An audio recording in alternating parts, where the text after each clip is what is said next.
کہتے قرآن ہے تو پھر حدیث کی ضرورت کیوں ہے؟ ہر ایک جانتا ہے کہ نماز فرض ہے، اور قرآن کریم میں اس کا جگہ جگہ حکم بھی ہے، اقیم الصلاۃ، نماز قائم کرو۔ اب حدیث کی ضرورت نہیں ہے، ٹھیک ہے نا؟ نماز پڑھو گے کیسے یہ بتائیں آپ، نماز کا طریقہ تو حدیثوں میں، ظہر کی اتنی رکعتیں تو عشاء کی اتنی رکعتیں تو مغرب کی اتنی رکعتیں وغیرہ وغیرہ، سارا مطلب حدیثوں میں۔ کیا کرو گے؟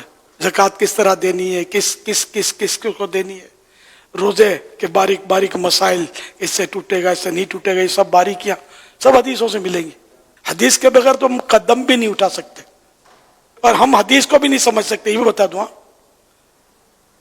حدیث کو سمجھنے اپنے تو بس سمجھنے جائیں گے تو پھر چوٹ کھا جائیں گے۔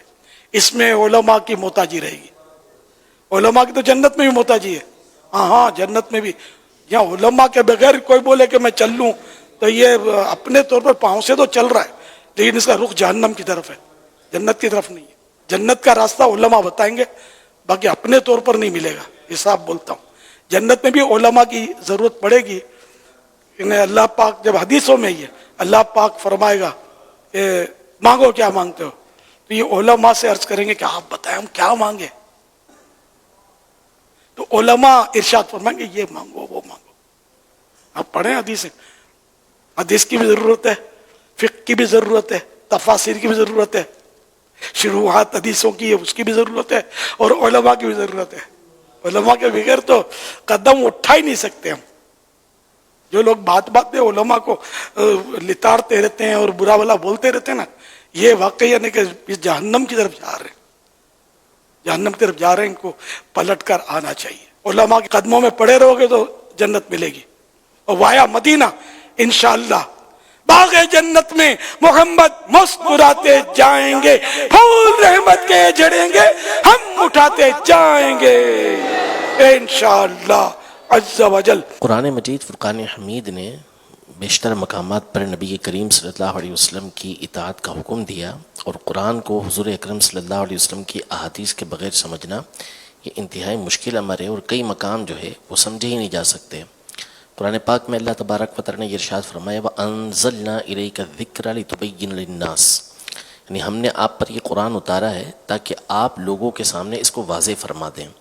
تو نبی کریم صلی اللہ تعالیٰ علیہ وآلہ وسلم کا جہاں منصب یہ بیان کیا گیا کہ آپ پر قرآن نازل کیا گیا، تو قرآن کی وضاحت بھی نبی کریم صلی اللہ تعالیٰ علیہ وآلہ وسلم نے یہ ارشاد فرمائی ہے۔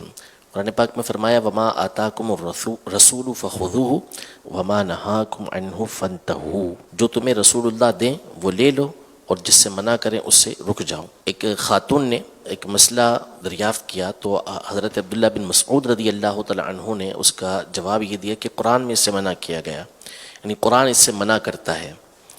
تو اس نے کہا کہ قرآن کیسے منع کرتا ہے؟ تو آپ نے ایک حدیث پڑھی، اور حدیث پڑھنے کے بعد فرمایا کہ قرآن یوں فرماتا ہے کہ وما آتاکم الرسول فخذوہ وما نہاکم عنہ فانتہوا، یعنی جو تمہیں رسول اللہ دیں وہ لے لو، اور جس سے منع کریں اس سے رک جاؤ۔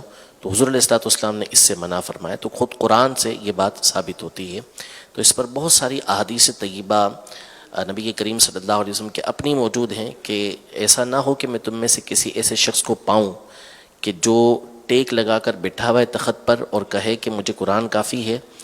تو مجھے قرآن بھی دیا گیا اور اسی کی مثل مجھے کلام بھی دیا گیا، یعنی حدیثیں بھی دی گئیں کہ جو آپ نے لوگوں کے سامنے بیان فرمائی ہیں۔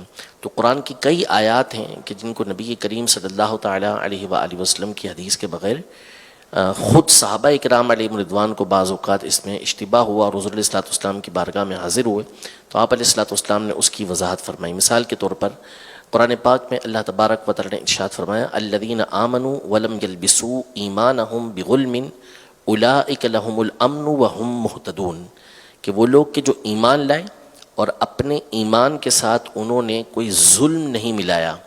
تو ظلم کہتے ہیں گناہ کو، وَلَوْ أَنَّهُمْ إِذْ ظَلَمُوا أَنفُسَهُمْ، کہ جب لوگ اپنی جانوں پر ظلم کر بیٹھے ہیں، یعنی گناہ کر بیٹھے ہیں، یعنی ایمان لائے اور ایمان لانے کے بعد انہوں نے ایمان کے ساتھ کوئی ظلم نہیں ملایا، یعنی گناہ نہیں کیے، تو وہی امن والے ہیں اور وہی ہدایت یافتہ ہیں۔ تو اب یہ پریشانی کا سبب بنا کہ ایمان لانے کے بعد اگر تو اصلاً سرے سے کوئی گناہ نہیں کیا تو ہی امن اور ہدایت ہوگی، حالانکہ ایسا بہت مشکل ہے کہ غیر نبی کے علاوہ کسی سے کبھی کوئی خطا ہونا۔ تو تو صحابہ کرام علیہ رضوان نبی کریم صلی اللہ علیہ وسلم کی بارگاہ میں حاضر ہوئے. بخاری شریف کی حدیث مبارکہ ہے, عرض کی کہ ایونا لم یظلم, ہم میں سے کون ہے کہ جو ظلم نہیں کرتا, یعنی کس سے خطا نہیں ہوتی, کس سے گناہ نہیں ہوتے. تو حضور اکرم صلی اللہ تعالیٰ علیہ وآلہ وسلم نے یہاں پر جو ظلم ہے اس کی وضاحت فرمائی کہ اللہ تبارک و تعالیٰ نے ارشاد فرمایا ان الشرک لظلم عظیم, کہ بے شک شرک جو ہے یہ ظلم عظیم ہے. تو یہاں اس آیت میں جو مراد ہے ظلم سے وہ شرک ہے, یعنی کہ جو شخص ایمان لایا اور ایمان لانے کے بعد اس نے شرک نہیں کیا تو وہ امن والا اور ہدایت یافتہ ہے, یعنی وہ نجات پا جائے گا اور ایسا شخص ہدایت یافتہ ہوگا. تو اب اس بات کو نبی کریم صلی اللہ تعالیٰ علیہ وآلہ وسلم کی تعلیم کے بغیر سمجھنا یہ ممکن نہیں تھا. اس کی اور مثالیں بھی قرآن پاک میں احادیث طیبہ میں بھی موجود ہیں اور قرآن پاک میں بھی موجود ہیں. تو نبی کریم صلی اللہ علیہ وسلم کی احادیث طیبہ کے بغیر یہ چارہ نہیں ہے.